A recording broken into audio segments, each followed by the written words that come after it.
Namaste. Aloha. My name is Janapati Das, and we are going to continue again with our Krishna story reading. Please accept my respects, everyone. Thank you for joining. If you haven't already, make sure you hit that like and subscribe button on my YouTube channel. Share and comment as well. And subscribe. So what we're going to do is chant a little bit, and we're going to get right into our stories. Playing ukulele today. Let me offer my respectful obeisances unto Jagat Guru Siddhaswara Rupananda Paramahamsa Srila Prabhupada, my Guru Dev, whose mercy is all that I'm made of, and to His Divine Grace A.C. Bhaktivedanta Swami Prabhupada, my spiritual grandfather. Let's chant.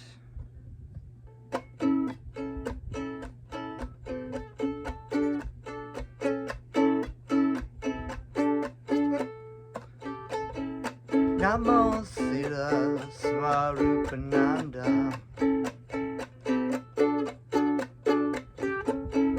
Paramahamsa Namine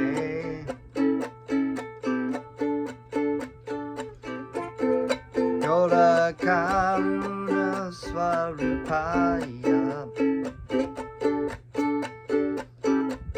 Radha Krishna Prastayate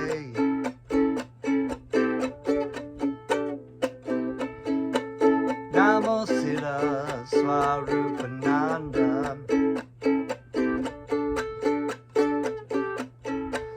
Paramahamsa Namine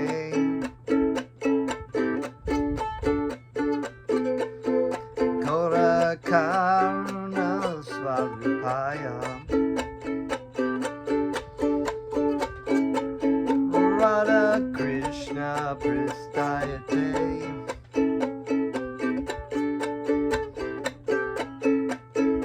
Namo Bhaktivedanta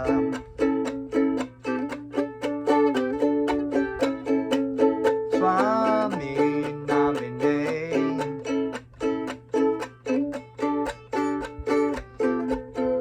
Gola Karuna Swarupaya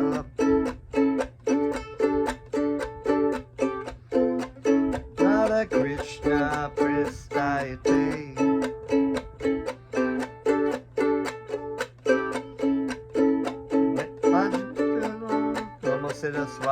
Namo, try that again. Namo Bhaktivedanta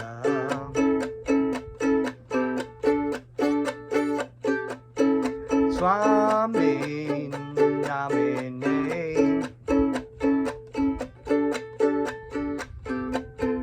Gola Karuna Swarupaya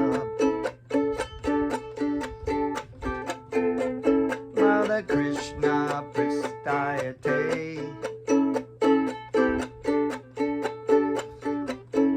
Bhaja Shri Krishna Chaitanya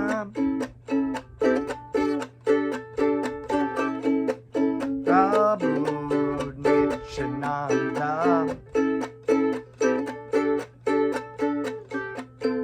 Sri Advaita Gadadhara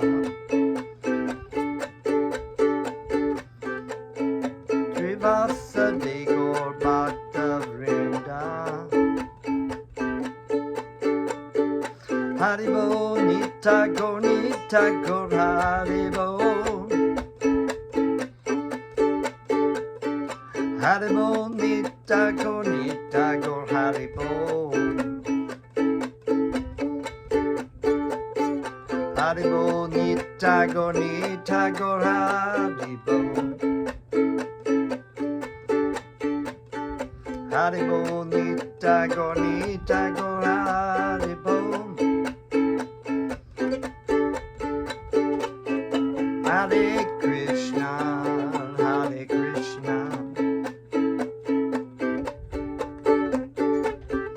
Krishna Krishna Hare Hare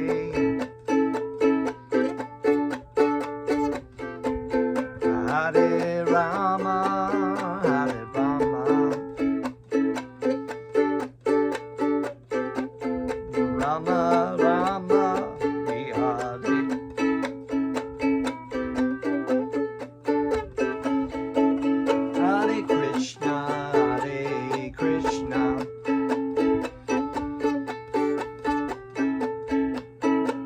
Krishna Krishna, Hare Hare,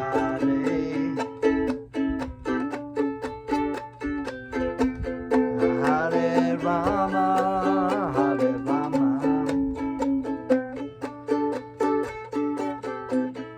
Rama Rama, Hare Hare.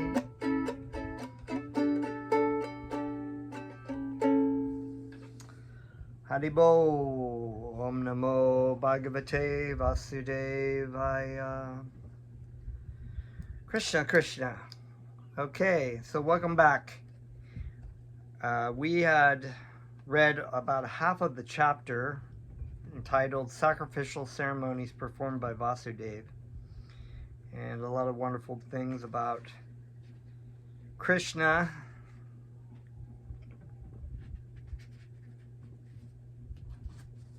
And so I'm not really sure where I exactly left off here, but I'm just going to start at this part here. The sages present then began to address Vasudev in the presence of Lord Krishna, Balaram, and many other kings, and requested by him, they gave their instructions to counteract the reaction of karma. Karma, of course, is a word that means action. Oftentimes when we think about karma, you know, people say you're going to get your due karma or whatever. Karma means action. It's actually an activity, right? It's an activity. So, and we often think about karma, what we're really thinking of is the reaction of karma. So, in other words, we act in the material world under the false illusion of being the body. We could be acting in goodness, passion, or ignorance. And we are going to have a reaction to that karma. So in other words, we might be doing something in the mode of goodness, say, giving food to homeless people.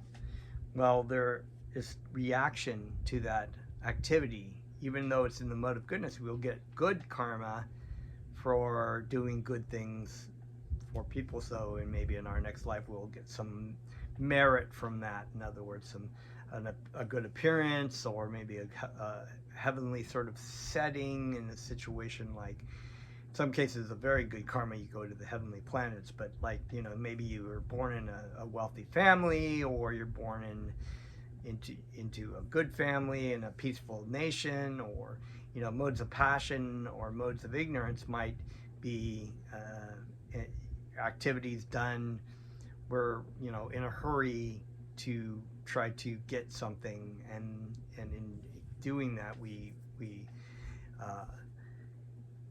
enact a lot of pain upon other living entities. So basically there's a karma or action in the material world under the illusion away from Krishna, not done in the service of God, is actually selfish karma.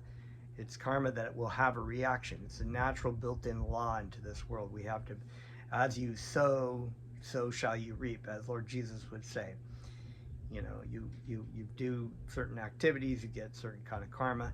But the activities we do, known as karma yoga, in other words, the same activities, but we offer the results to Krishna, like Arjuna offering his results of his ability to fight in a war, offers that as like, that's his flower, right? You know, when we offer a fruit, a leaf, a flower, some water to our spiritual master, to Krishna, that is Krishna's flower, Arjuna's flower. He's offering his warring ability. So it's not actually the, it's not even really the what you're offering, it's how you're offering it. So if you're offering it in love and devotion, you could be a warrior, you could be killing people, and it's non-different than giving a flower. It's even better than like offering a flower if you're offering the flower in just a sort of haughtily, you know, it's like, or just like, look how great I am, look how beautiful, look at this beautiful flower I'm offering.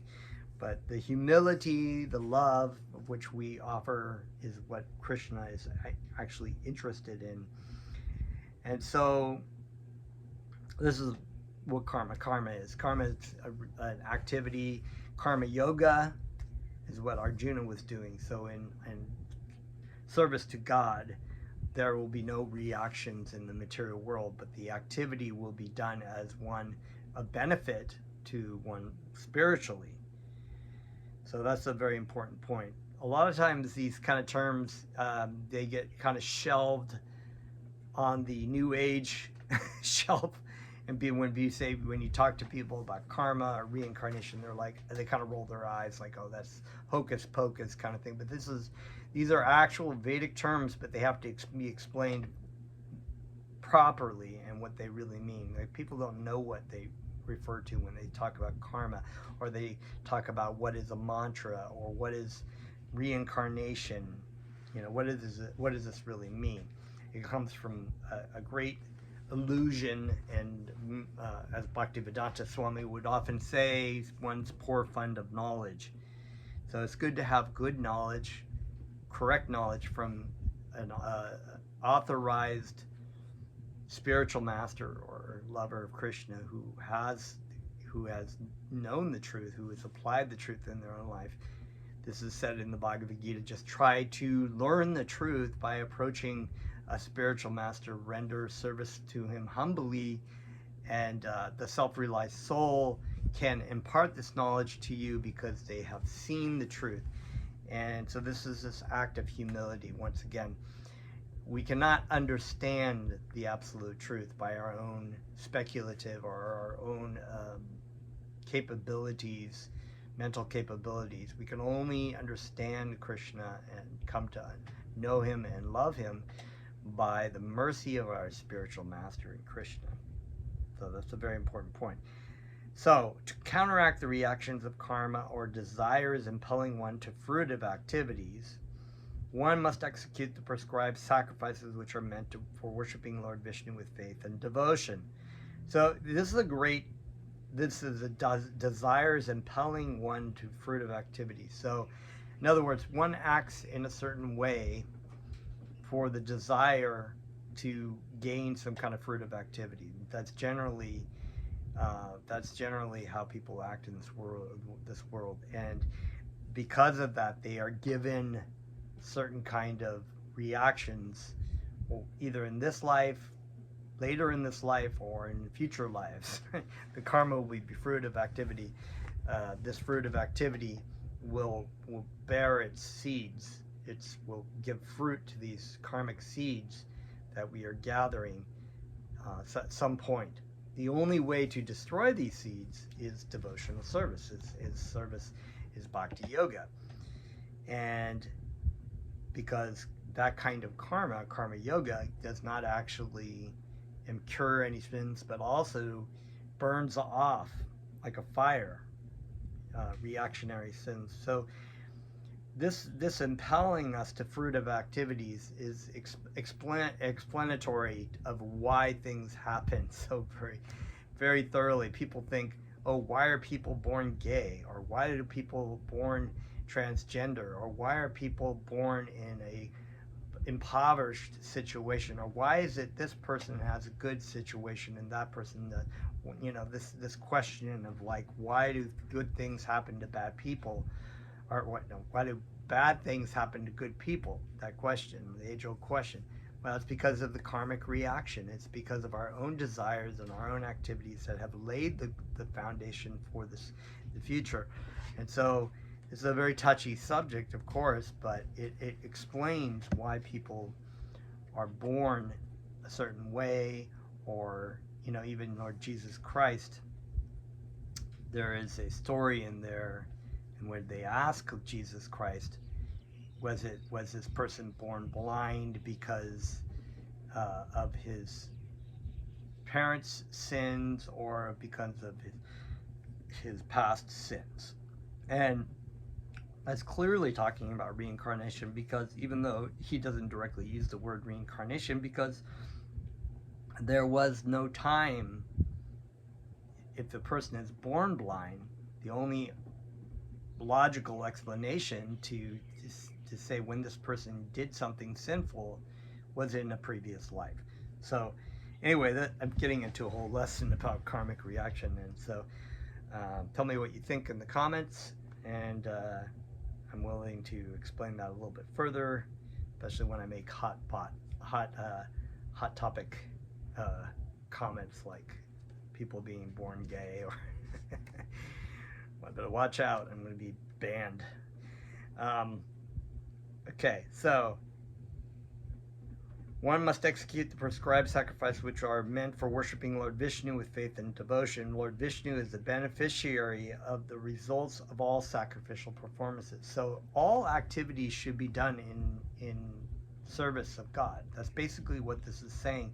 And therein lies the crux of our problem, is that people who come to this material world do not, in 99.99999 cases, people come to this world to engage in karmic activities, karma, and the actions for the beneficiaries of ourselves as God, as the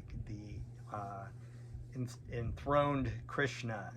For in our own mind, we are playing the role of God, trying to get our own happiness, not realizing that everything, animate and inanimate, belongs and is owned by Krishna, as said in the Sri Upanishad, right? And we should know when we've been allotted something, that I could go on for so many quotes. There's like that. There's what Rupa Goswami says, that you shouldn't try to over endeavor for material goods. It's like you are given a certain amount of things. Everything that you use in the material world should be given back to God. Now, God already owns it, so why should we give it to him? Because God wants the love and devotion. So it's not really, we don't give God glory, and we don't serve God. We don't use the abilities that we have, or the money that we have, or everything to give to God, because God somehow needs it. We've already said that he is the owner and control of everything, so why does he need it? It's for our own benefit. We're the ones who are lost. We made a big screw up in taking the road the wrong way. And so therefore Krishna gives us the opportunity to basically says, okay, this is how you come back to me, where you're happy, where we want to be together. You've chosen that you want to be happy in this route. This is a world where you can have perceived happiness, not guaranteed happiness, perceived happiness. And why can we not enjoy it? Because we're not the supreme enjoyer. This is Krishna's world. We're not the supreme controller, but yet we offer things back to God. We can find complete happiness, complete satisfaction, which is the irony of the whole thing, that we've taken the wrong road, thinking he's like, oh no, you're going off that way, and that's the way you think is going to make you happy, but it doesn't make you happy. And you can't see the signs that everything that you do makes you not only not happy, but completely flat out miserable. Here's a way. Here's the oasis, like Krishna says. Here's the oasis. You're in a desert. You're looking at all these mirages and thinking they're going to be happy, but here's the oasis. It's right here.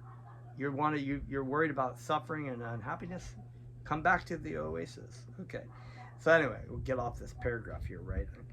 It's a wonderful thing. It's just like you can enter into even one paragraph in the Srimad Bhagavatam. Great personalities and sages who are sufficiently experienced to possess vision of the three phases of the time element, namely past, present, and future, and those who are able to see everything clearly through the eyes of revealed scripture, right? The scriptures, Guru, and the Lord in the heart,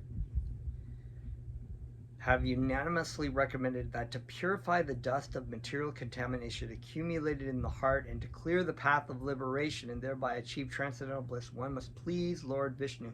Now, the spiritual master, what is the spiritual master? The spiritual master is a representative of Lord Vishnu, of Lord Krishna. He comes and he tells us the best way in this age to, as taught by the original spiritual master, Lord Chaitanya Mahaprabhu, Krishna himself, chant the names of Krishna and be happy. That is the most pleasing thing. And if you when I listen to my spiritual master talk about over and over and over and over and over and over and over again, and yet we always forget, the greatest thing you can do in service to me is chant Krishna's names. There we have it. And it's because the spiritual master is the embodiment of Krishna's mercy.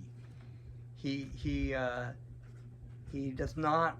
It's not like he's some kind of like parent or teacher who's trying to, even though he does do that, punish you on whatever. But he's trying to say you are going down the wrong road. That is a desert. That is not the right way. You go this way. And you're like, no, that is going to make me unhappy. This looks so much better. You know, Arjuna was the one crying, saying, no, I think, and this is all the reason, all of these mirages. He's laying out all these mirages, why you should wander off into the desert. And Krishna's saying, no, that's not the way to go. You have to go this way. This is the way back.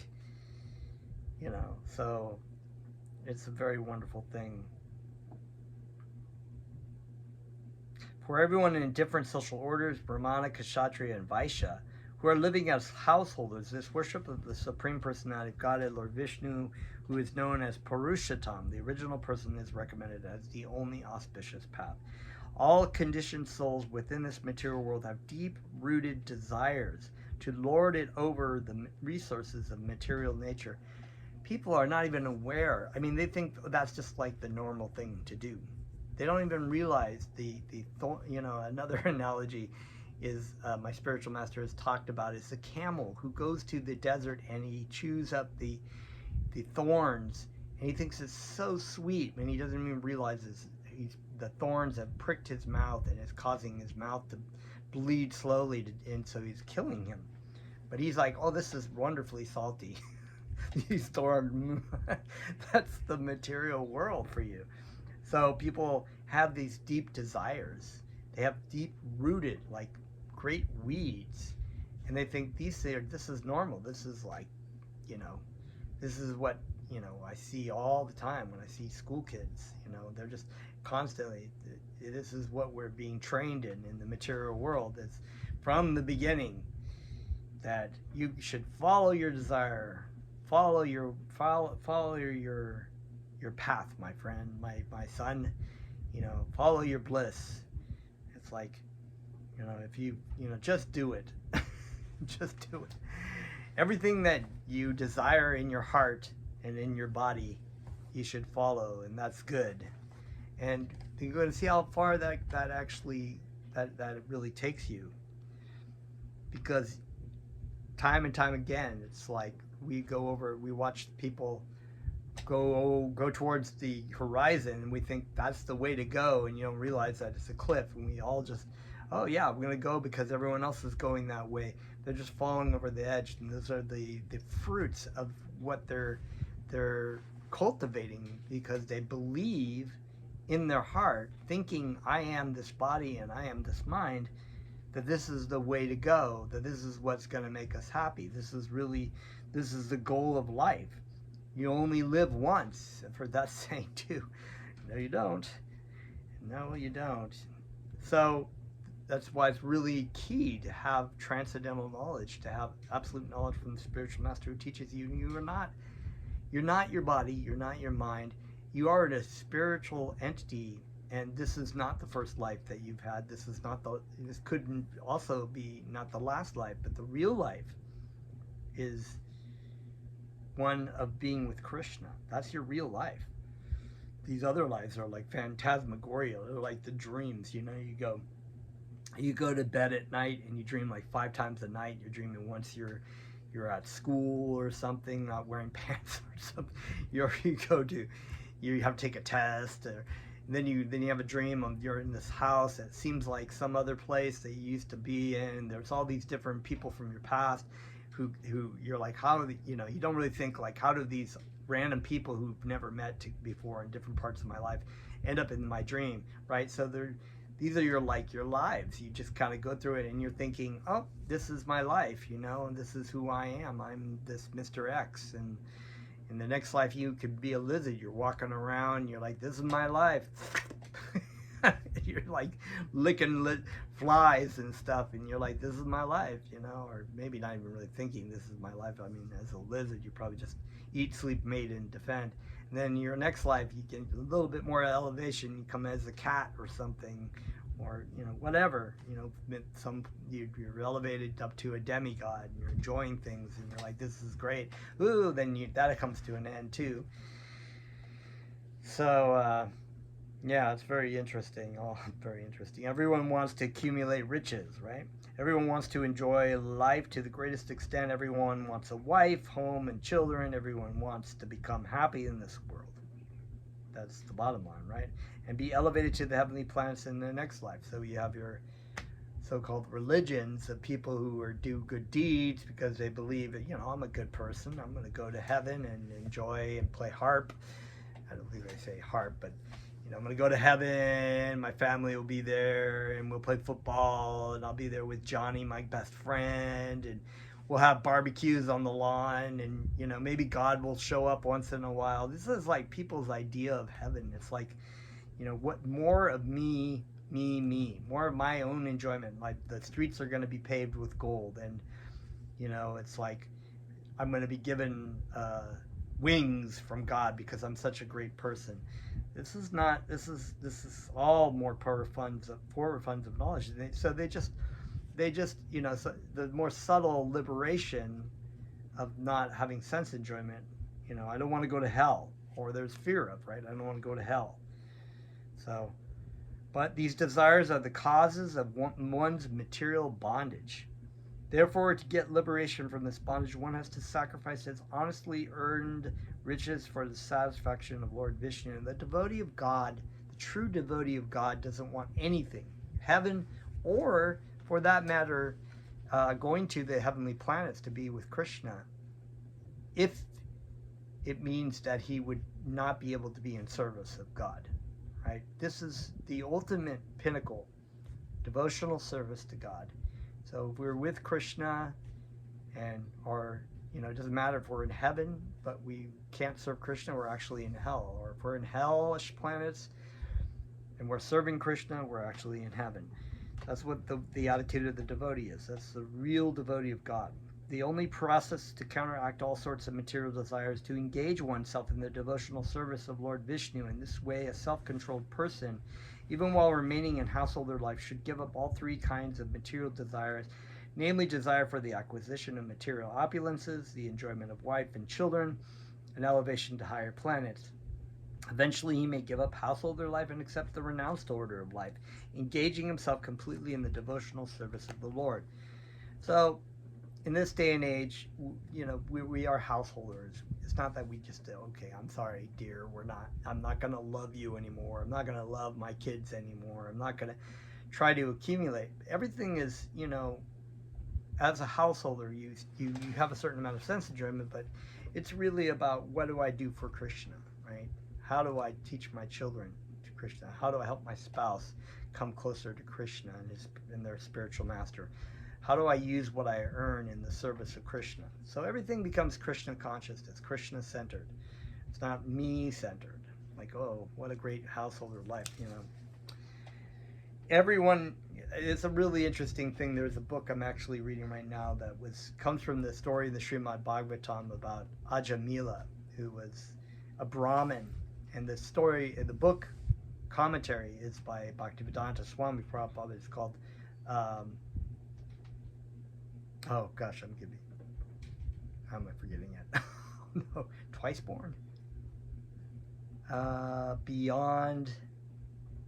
Shoot, I'll put it in later when I look at the title.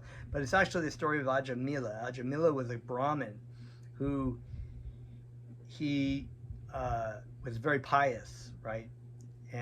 But he happened to be walking through the forest one time, and he caught a glimpse of a prostitute in a sexual activity with a man, and he was immediately lust ignited in his heart, and he couldn't look away, and he had to watch this whole thing.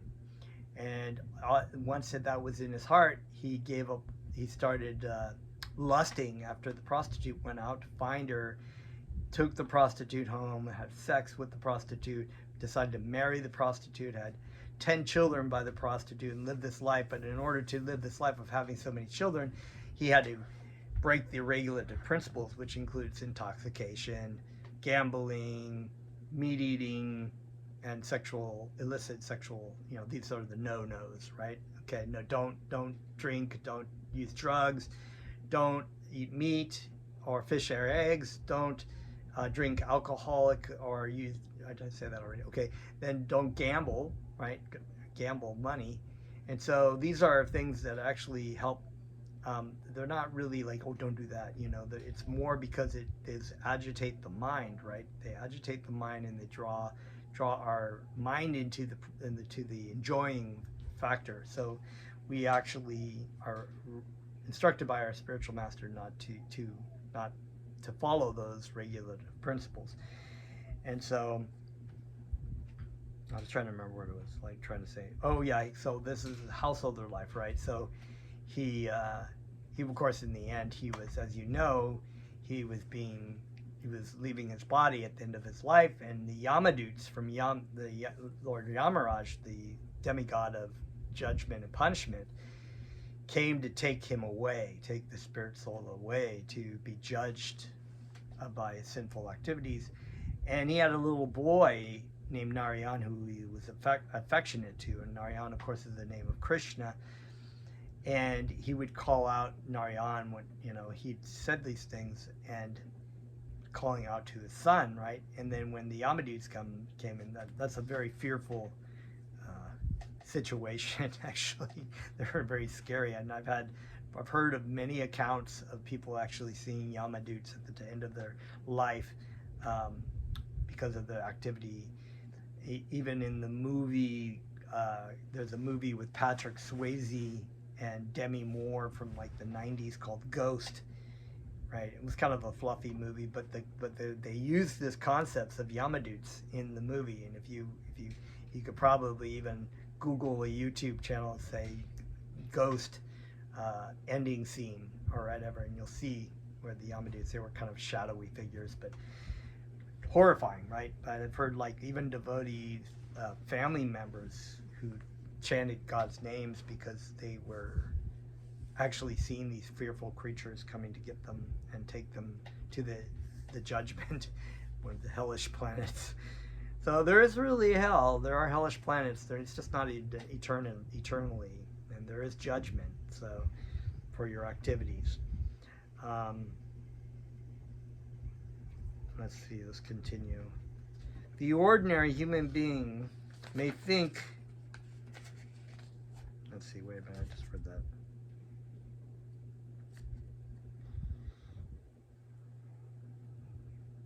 Okay, yeah, if somehow or other one accepts the renounced order of life without fulfilling this debt, certainly he falls down from his position. Today you have already liquidated your debts to your forefathers and the sages. Now by performing sacrifices you can free yourself from indebtedness to the demigods and thus take complete shelter of the Supreme Personality of Godhead.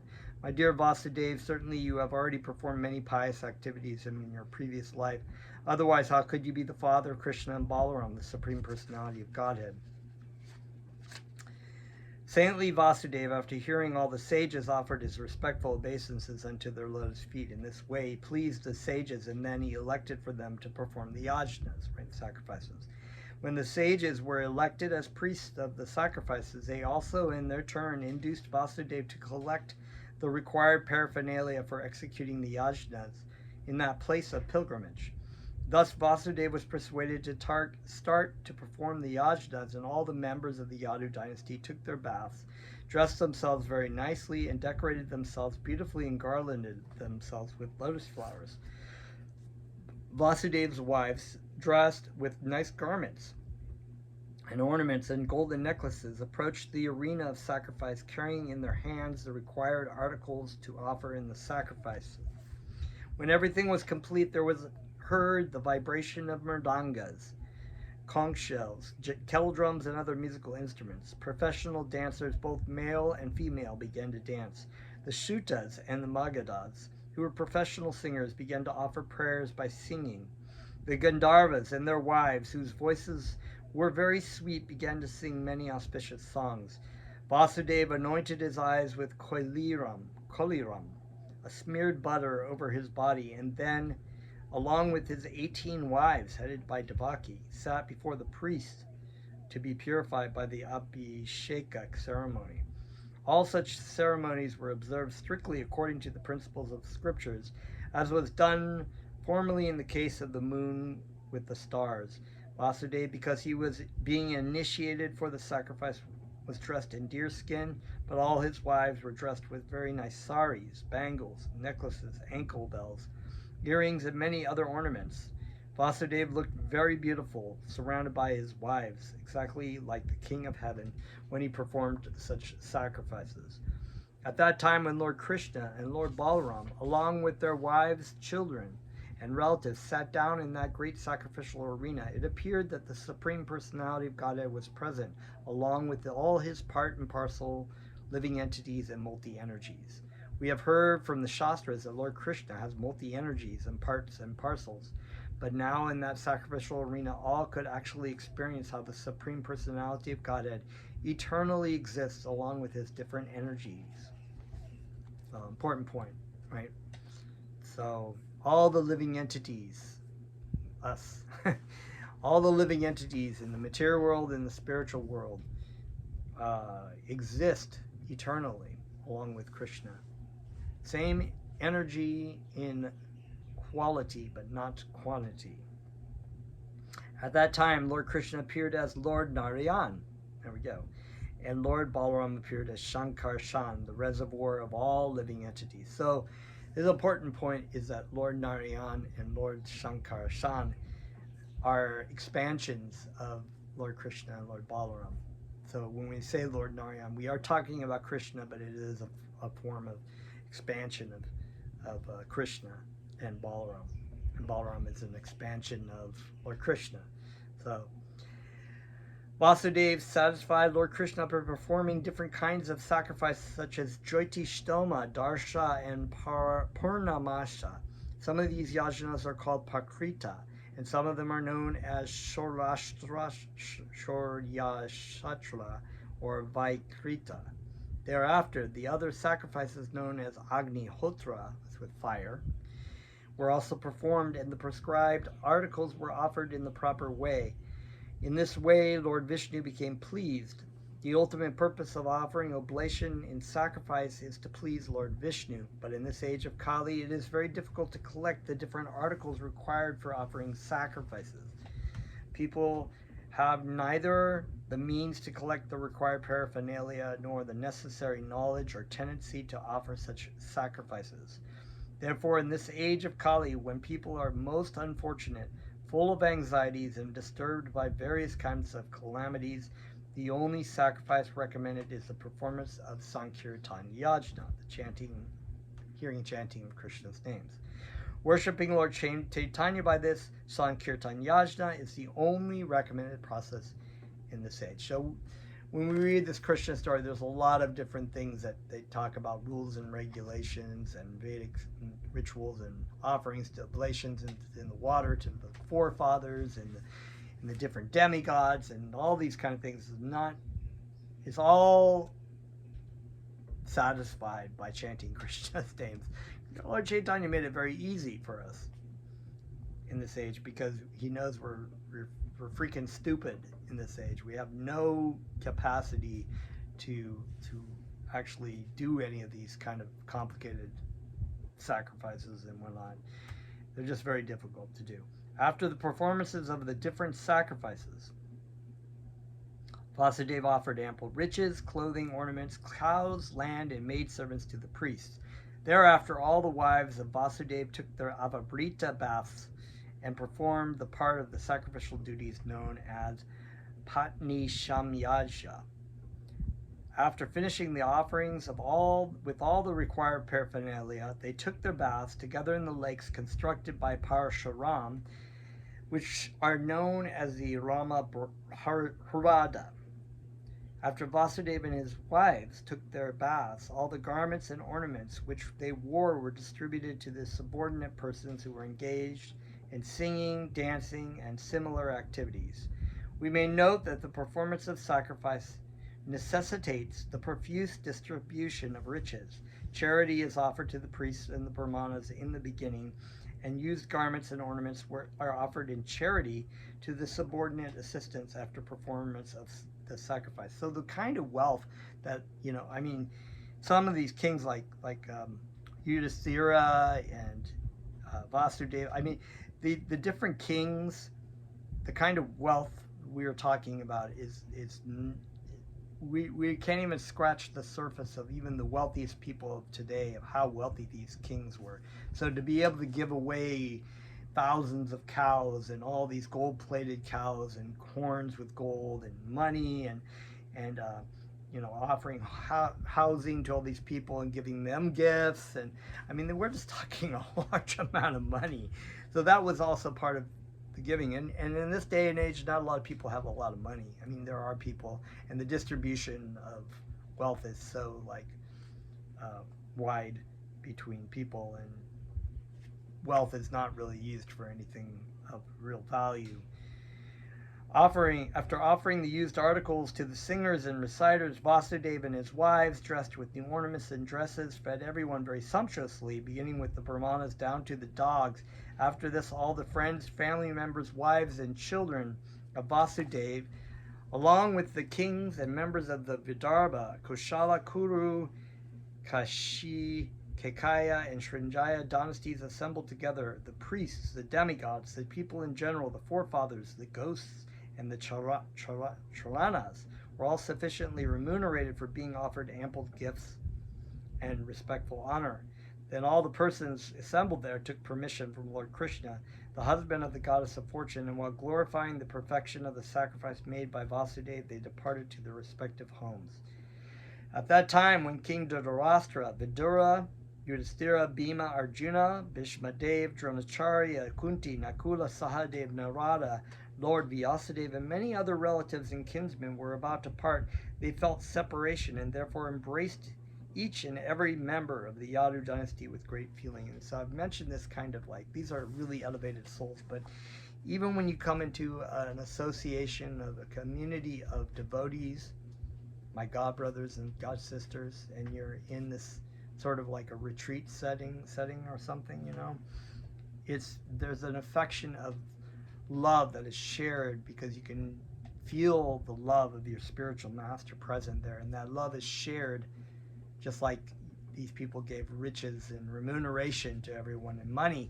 That kind of love of your Guru Dev and of Krishna is shared among, is truly a true commune in the sense of when we talk about communism, the real meaning of communism, this kind of brotherhood, and where Krishna is the center.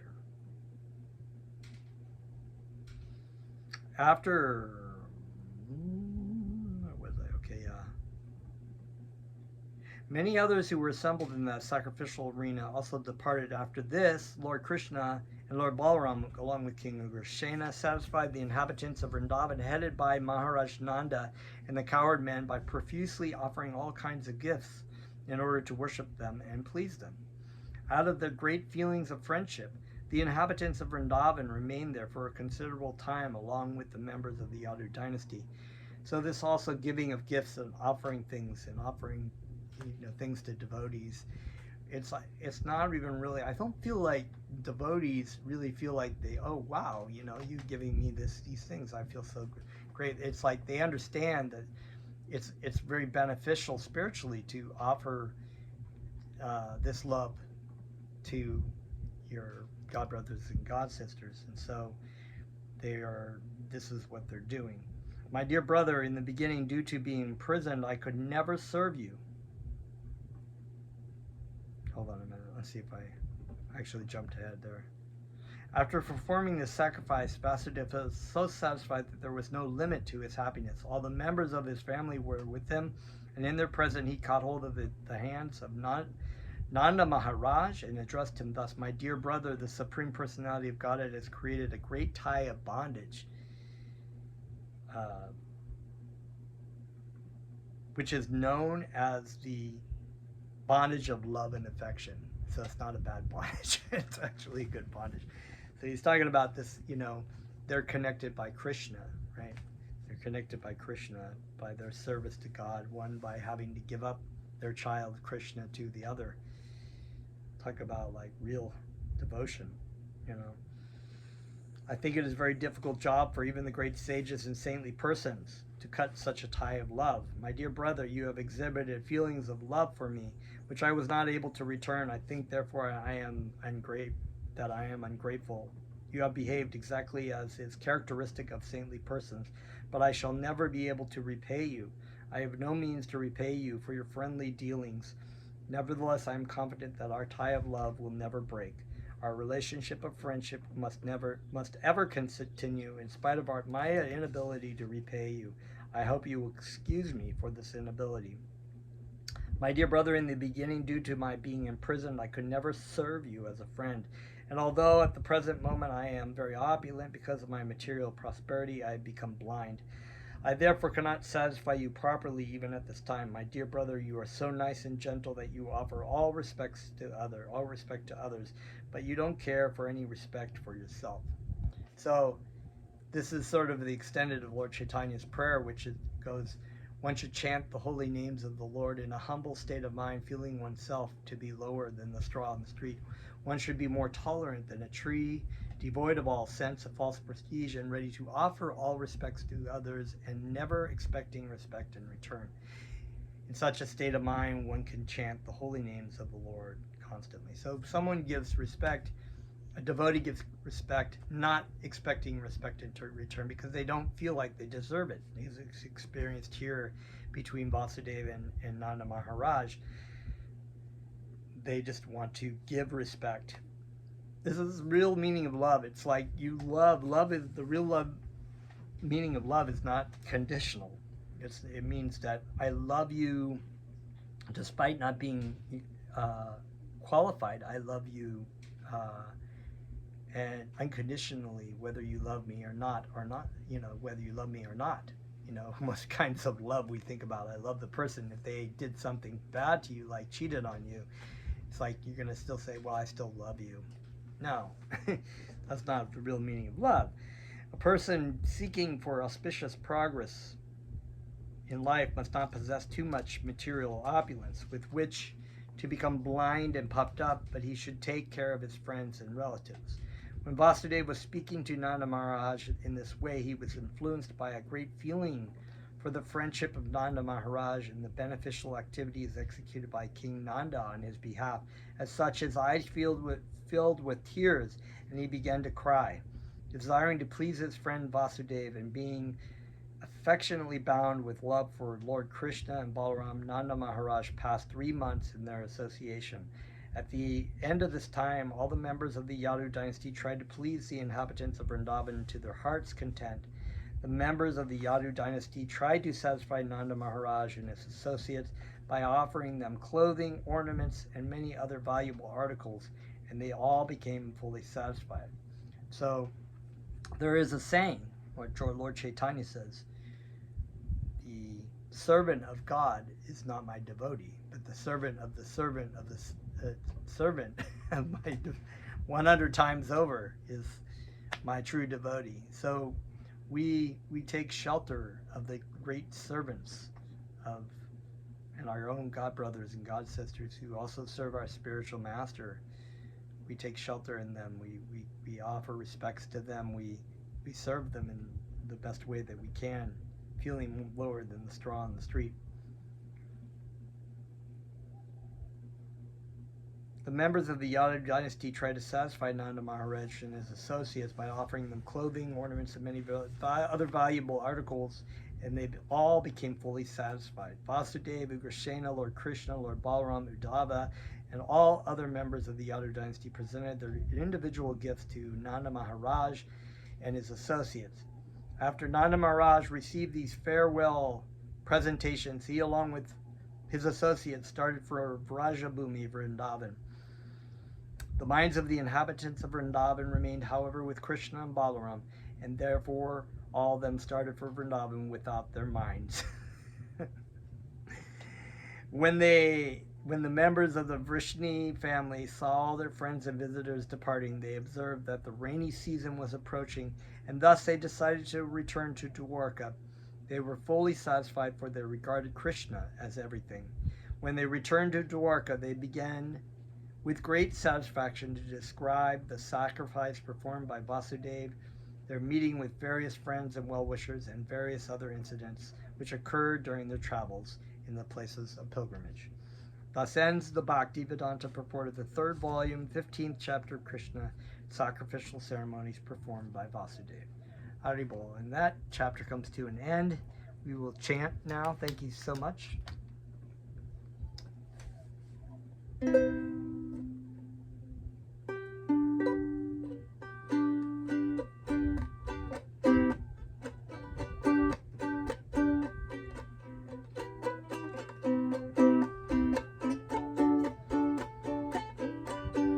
Namo Siddham Swarupananda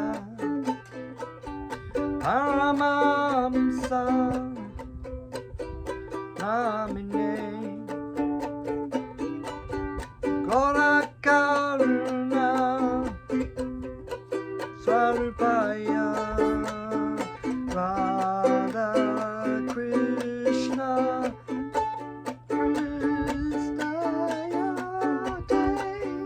Namo Siddham Swarupananda Paramamsa Namine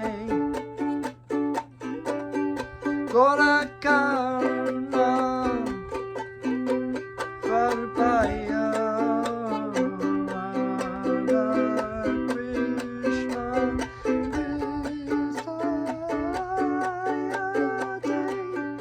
Haribo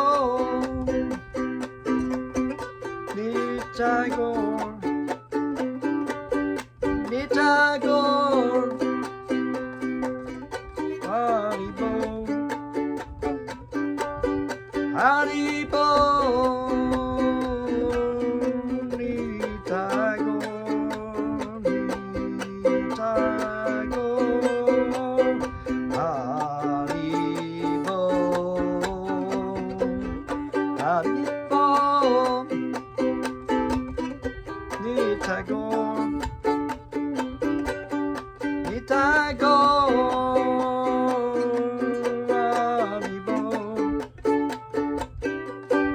Haribo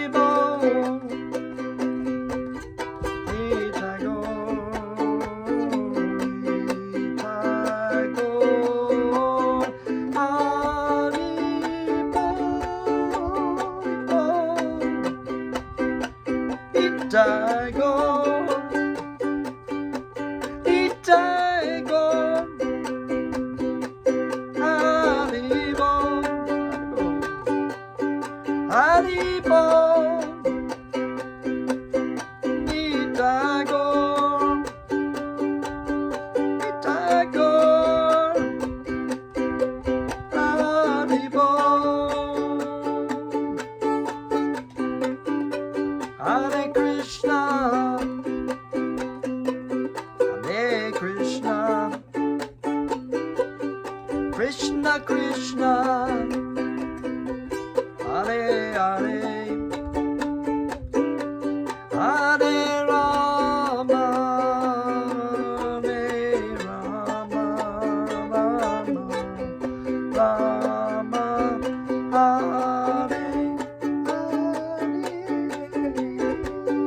Hare Krishna, Hare Krishna, Krishna Krishna, Hare Hare,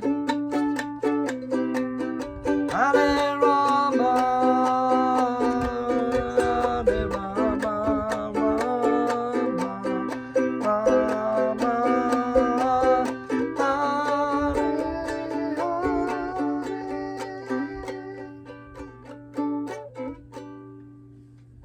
Haribol. Thank you so much. We'll see you next time. Haribol.